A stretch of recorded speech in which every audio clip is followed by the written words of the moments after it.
Hello প্রিয়াংলার বন্ধুরা, আপনারা অনেকেই জিজ্ঞেস করছেন যে ভাই, মানে কমেন্ট বক্সে অনেকেই জিজ্ঞেস করছেন যে ভাই, কালীবাউস মাছের একটা রেসিপি দেন। তবে এই কালীবাউস মাছের অনেক ধরনের নাম আছে। কালবাউস, তারপরে আছে বাউস, তারপরে আছে বাউগনি, বিভিন্ন টাইপের নাম আছে। আঞ্চলিক আসলে অঞ্চলভেদে বিভিন্ন ধরনের নাম হয়ে থাকে। তো সেক্ষেত্রে এই বাউসের এমন একটা রেসিপি দেব, যে রেসিপি হয়তো অনেকেই জানেন না। এই ধরনের রেসিপি হয়তো অনেকেই আপনারা জানেন না। তো আজকে সেই রেসিপিটা আপনাদের দিয়ে দেবো, এবং খুবই সিক্রেট রেসিপি, যা অন্য কেউ দেয়নি আপনাদের। তো যাই হোক, আপনারা দেখছেন hook fishing video and review channel. আমি আছি ওমর ফারুক। তো চলুন শুরু করা যাক।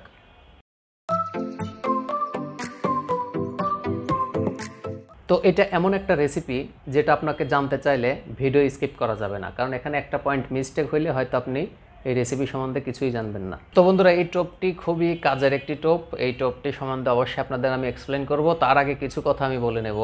সেটা হচ্ছে, এই কালীবাউস মাছ বিভিন্ন এলাকায়, অর্থাৎ আপনাদের উপভাষা বা আঞ্চলিক ভাষা এরকম হতে পারে। একটা কালীবাউস বা বাউস, বাউগনি, বিভিন্ন জায়গায় বিভিন্ন নাম, বা কালবাসু, এরকম অনেক নাম আছে। তো যাই হোক, এখন আমাদের প্রথম যে চিন্তাটা করতে হবে, অবশ্যই এই বিষয়গুলো জানার পরে আপনি টোপটা তৈরি করবেন, আগে এই বিষয়টা জানতে হবে। তার আগে আমাকে চিন্তা করতে হবে যে এই মাছটা আসলে কোন গোত্রের মাছ।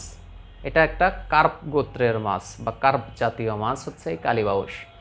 আর এটা অরিজিনাল কালীবাউস। বিভিন্ন টাইপের কালীবাউস আছে। যেটা জেনুইন কালীবাউস, সেটার দুই পাশে দুই জোড়া স্পর্শী থাকে তার মুখে, যাকে মোষ মোষ বলতেছে। অর্থাৎ আমার মোষ না, কিন্তু এটা মাছের মোষ। তো যাই হোক, এই মোষ। আর দ্বিতীয়ত, এই মাছটা পানির কোন লেয়ারে বসবাস করে। আপনারা হয়তো অনেকেই জানেন যে এই মাছটা আসলে একদম নিচের লেয়ারের মাছ। একদম নিচের লেয়ারের মাছ হচ্ছে কালীবাউস। আসলে নিচের লেয়ারে কি কি খাবারগুলো তারা গ্রহণ করে থাকে, এই বিষয়টা আগে আপনাকে জানতে হবে। তো নিচের লেয়ারে সে খাবার হিসেবে তার যে খাবারগুলো থাকে, তার মধ্যে কিছু ধরনের জীব আছে। যেমন পানির নিচে জীবের অভাব নাই, বিভিন্ন জীব, কিন্তু ওগুলো আসলে প্রাকৃতিক খাবার মাছের জন্য। তো সেগুলো খেয়ে থাকে, এবং কাদা এবং বালিও খায়। আপনার কালীবাউস মাছ কিন্তু কাদা বালিও খায়। আর এরপরে যে খাবারগুলো খায়, সেটা হচ্ছে শীতকালে তৈরি হয়, বা পানি যখন স্থির থাকে তখন এই খাবারগুলো তৈরি হয়, যেগুলোকে বলা হচ্ছে শৈবাল, প্রোটোজোয়া, ক্রাস্টেসিয়া, তারপরে ঝিনুক বা শামুক, এই ধরনের খাবারগুলো খেয়ে থাকে। তো অবশ্যই এই খাবারগুলো তখন তাদের অভাব থাকে না, অনেক খাবারই কিন্তু থাকে। তখন খাবার অনেক তৈরি হয়, পানির নিচে অনেক খাবার তৈরি হয়, তখন কালীবাউস মাছ ওইগুলো খেয়ে থাকে। তো কালীবাউসের জন্য আমাদের পারফেক্ট টোপ, এখন আমি বলবো কালীবাউসের জন্য পারফেক্ট টোপ। এই টোপটা কি? আমি অবশ্যই অলওয়েজ লাইভ টোপ সাপোর্ট করি, কারণ লাইভ টোপের উপরে আর কোনো কিছুই হয় না, আমার আমার মতে আর কি। এটা আমার টেন্ডেন্সি, হয়তো আপনাদের অন্য টেন্ডেন্সি হইতে পারে, বা অন্য ধরনের মতবাদ হয়তো থাকতেই পারে। তো যাই হোক, এই দুইটা টোপের মধ্যে নাম্বার ওয়ানে রাখবো হচ্ছে ঝিনুক বা শামুক। কারণ এই মাছটা আসলে নিচের লেয়ারের, আর ও এই খাবারগুলো বেশি পছন্দ করে, আর এইটাই সারা বছর খেয়ে আসে। আর আপনি জাস্ট সিজনাল সময়ে তাকে এই টোপগুলো খাওয়ায় থাকেন, অর্থাৎ সারা বছর সে কী খায় সেই বিষয়টা আপনাদের মাথায় রাখতে হবে। তো যাই হোক, এই ঝিনুক বা টোপ, আপনারা ঝিনুক টোপ বা শামুক, আমাদের এলাকায় আশ্রাও বলে, এইরকম আর কি। তো ওইটা আপনারা ইউজ করবেন, কালীবাউসের ক্ষেত্রে ভালো রেজাল্ট পাবেন। দ্বিতীয় নাম্বার যে আমি টোপটা রাখছি, সেটা হচ্ছে কেঁচো। কেঁচোর শরীরে এক ধরনের পরফাইনিক নামক রঞ্জন থাকে, যেটা মাছকে খুবই আকৃষ্ট করে। যার কারণে কেঁচো কিন্তু প্রায় সব প্রজাতির মাছই খেয়ে থাকে, কারণ এটা একটা কৃমি জাতীয়। অর্থাৎ পানির নিচেও এরকম অনেক ফাইটোপ্লাঙ্কটনগুলো তৈরি হয়, যেগুলো মাছ খেয়ে থাকে। তো সেক্ষেত্রে বিবেচনা করলে অবশ্যই কেঁচোটা একটা পারফেক্ট টোপ কালীবাউসের জন্য। শুধু কালীবাউস না, ওটা যে কোনো মাছ আপনাকে টান দিতে পারে যদি কেঁচো আপনি টোপ হিসেবে ইউজ করেন।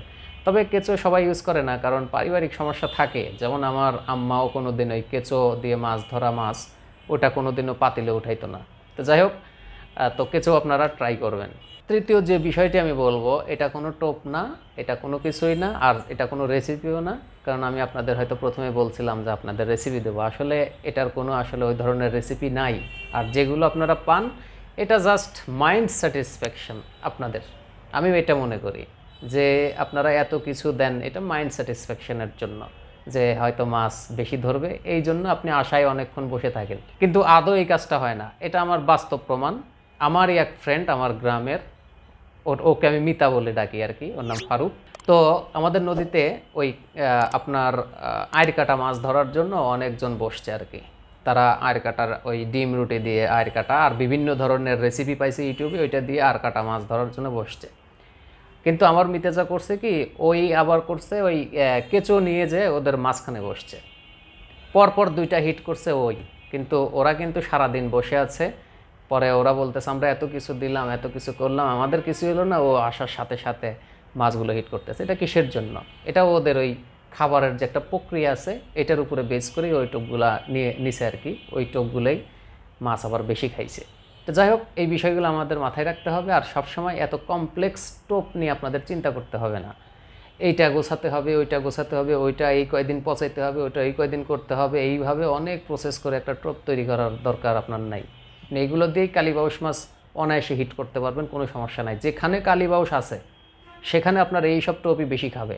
আপনি যতই আপনি ঘি এইটা সেটা যত যাই এনে দেন, ওগুলো খাবে না, এইটাই বেশি খাবে, আমি এটা চ্যালেঞ্জ করলাম। আর কালীবাউস মাছ অবশ্যই যেহেতু নিচের মাছ, আর একটু যে এলাকাগুলো ব্লক ফালানো থাকে, এই টাইপের অনেক এলাকা থাকে, তারপরে বিভিন্ন কাঠামো থাকে, একটু হালকা স্রোতও থাকে, ওই সব জায়গায় কিন্তু কালীবাউস মাছ বেশি বিচরণ করে। তো সেক্ষেত্রে আপনার এই স্পটটাও কিন্তু আপনাকে ওইভাবে নির্বাচন করতে হবে। বা ব্রিজের পিলার পিলার থাকে, এই ধরনের জায়গাগুলোতে এই কালীবাউস মাছ বেশি বিচরণ করে। কালীবাউস মাছ সে মাটি বালি উভয়টাই খেয়ে থাকে। কিন্তু আপনি তাকে রেস্টুরেন্টের খাবার দিলেন, এখন আমি হচ্ছে বাঙালি, আমার ভাত মাছ খেয়ে অভ্যাস, এখন চাইনিজ একটা কেঁচো ভাজা নিয়ে এসে আমারে দিয়ে দিলেন যে ভাই আপনি এই কেঁচো ভাজা খান, আমি খাইতে পারবো নাকি? সম্ভব না। তো যাই হোক, যেটা আমি অভ্যস্ত সেটা দিলে কিন্তু আমি ঠিকই খাবো, আমার পেটে ক্ষুধা থাকলে। আর অবশ্যই মাছের ভৌগোলিক ব্যাপার, কিছু ভৌগোলিক ব্যাপার আছে যেটা ওই সময়ে মাছ খাবার গ্রহণ করে না। তো আপনি সারাদিন বসে থাকলেও একটা হিটও করতে পারবেন না। আর অহরহ প্রশ্ন আসে যে ভাই আমার চারে মাছ আসতেছে, চার মাছ অনেক ওয়াশ করতেছে, নড়াচড়া করতেছে, কিন্তু টোপ নিচ্ছে না। তো যেদিন নিবে না সেদিন আপনার ওই যত রেসিপি আছে, যত টোপ আছে, এগুলো নিয়ে ওখানে ট্রাক ভরে ফেলায়েন, যদি মাছ ধরে তখন আমারে বলেন যে ভাই তারপরে কিন্তু মাছ ধরছে। হয়তো 2-1টা এরকম হিট হইতে পারে, কিন্তু আশা অনুরূপ কখনোই হবে না, কারণ এখানে ভৌগোলিক কিছু ব্যাপার আছে। আর একটা বিষয়, গুরুত্বপূর্ণ বিষয়, সেটা আপনারা মনে রাখবেন যে হুট করে অনেক তাপমাত্রা আছে, অনেক দিন ধরে 2-3 দিন বা 5-7 দিন ধরে অনেক তাপমাত্রা চলতেছে। তো দেখা যাচ্ছে যে এই টাইমে মাছ নিচ্ছে না, আপনিও গরমে অতিষ্ঠ হয়ে গেছেন, হয়তো নদীতে বসতে পারতেছেন না। তো দরকার নেই, উঠে আসবেন, আপনার এত পরিশ্রম করে মাছ ধরার দরকার নেই।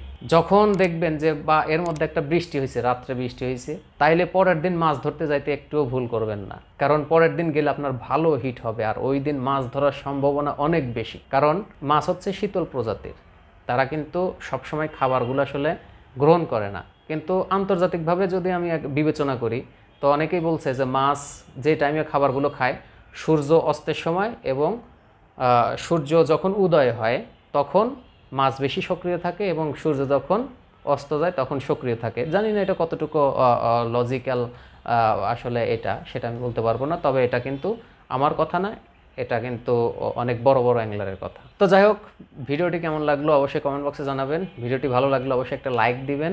তো সবাই ভালো থাকবেন, আল্লাহ হাফেজ।